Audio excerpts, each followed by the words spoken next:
بتائیں گے ہم کرتے ہیں. دیکھیے ہر فعل کا کوئی فاعل ہوتا ہے, ہر منسوخ کا کوئی ناسخ ہوتا ہے. اگر رفع الیدین مثلا ہم کہتے ہیں سابقہ کتابیں منسوخ ہو گئی, تو ان سابقہ کتابوں کو کس کتاب نے آ کے منسوخ کیا؟ قرآن مجید نے. ہم کہتے ہیں سابقہ انبیاء کی نبوت منسوخ ہو گئی, ان کو کس کی نبوت نے منسوخ کیا؟ محمد رسول اللہ صلی اللہ علیہ وسلم نے. اب یہ تو رفع الیدین نہ کرنے والے بھی مانتے ہیں کہ جی پہلے کرتے تھے, ہم بھی کہتے ہیں کرتے تھے, وہ بھی کہتے ہیں پہلے کرتے تھے, پھر یہ کہتے ہیں کہ وہ منسوخ ہو گئی. اب کس نے منسوخ کیا وہ حکم دکھاؤ, وہ حکم دکھاؤ کہ جی یہ حکم ہے جس سے رفع الیدین منسوخ ہو گئی ہے اور اللہ کے رسول نے منسوخ کیا ہے. اور دوسری بات یہ عقل کے بھی خلاف ہے کہ ایک کام کو اللہ کے رسول کرتے ہوں, پہلے ایک کام کرتے ہوں, پھر اسی اپنے کام کو اس طرح منع کریں کہ تمہیں کیا ہو گیا, تم گھوڑوں کی دموں کی طرح دمیں ہی لاتے ہو. صحابہ نہیں سوچیں گے کہ یار کل تو اللہ کے رسول خود کر رہے تھے اور آج کہہ رہے ہیں یہ گھوڑے کی دم ہلا رہے ہو تم, ہم نے تو آپ کو دیکھ کر شروع کی ہے, آپ کو دیکھ کر. وائل ابن حجر رضی اللہ تعالیٰ عنہ اسلامک ہسٹری میں, صحابہ کرام کی زندگی میں سب سے آخری دور میں اسلام لانے والا صحابی ہے حضرت وائل ابن حجر. جسٹس تقی عثمانی نے اپنی کتابوں میں, درس بخاری میں جگہ جگہ بیان کیا اس بات کو کہ وائل ابن حجر آخر میں ایمان لانے والا صحابی.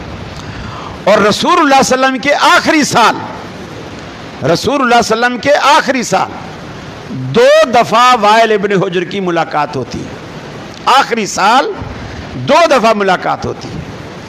ایک دفعہ ایسے موسم میں جیسے موسم میں آج ہم یہاں پسینہ پسینہ ہو رہے ہیں, اور ایک ایسے موسم میں کہ سردیاں تھیں اور اللہ کے رسول نے اپنے اوپر ایک چادر, شال جسے آپ کہہ لیں, سردی سے بچنے کے لیے وہ آپ نے اوڑھ رکھی تھی. حضرت وائل ابن حجر کہتے ہیں میں جب گرمیوں میں آیا, اللہ کے رسول کی نماز کو دیکھا کہ آپ جب نماز شروع کرتے تھے اس وقت, اور جب رکوع کو جاتے تھے اس وقت, اور جب رکوع سے اٹھتے تھے اس وقت, اور ایک روایت میں ہے جب آپ تیسری رکعت کے لیے کھڑے ہوتے تھے اس وقت آپ اپنے ہاتھوں کو کندھوں یا کانوں کے برابر تک اٹھایا کرتے تھے. پھر کہتے ہیں سردیوں میں میری آخری ملاقات اسی سال, رسول اللہ صلی اللہ علیہ وسلم کا دنیا سے رخصت ہونے کا آخری سال, آخری سال میں میری 2 ملاقاتیں ہوئی, ایک گرمی میں ایک سردی میں. جب میں سردیوں میں آیا تو سردیوں میں رسول اللہ صلی اللہ علیہ وسلم نے اپنے اوپر شال اوڑھ رکھی تھی, لیکن جب آپ رفع الیدین کرتے میں نے خاص طور پر دیکھا آپ اپنے ہاتھوں کو شال سے باہر نکالتے, ہاتھوں کو شال سے باہر نکالتے اور کندھوں تک لے جاتے, اور پھر رفع الیدین کرنے کے بعد واپس اندر لے جا کر ہاتھوں کو باندھ لیتے. گویا اللہ کے رسول نے سردیوں میں سردی کے باوجود رفع الیدین کپڑے کے اندر چھپا کے نہیں کی, دکھا کے کی, تاکہ میری امت کو پتہ چلے کہ موسم چاہے سردی کا ہو یا گرمی کا ہو, یہ میری ایسی محبوب سنت ہے جسے میں سردیوں میں بھی نہیں چھوڑتا اور گرمیوں میں بھی نہیں چھوڑتا. آخری دور کا صحابی اللہ کے رسول کی نماز میں رفع الیدین کو بیان کرتا ہے. منسوخ کب ہوئی اور کس نے کی, کب ہوئی اور کس نے کی.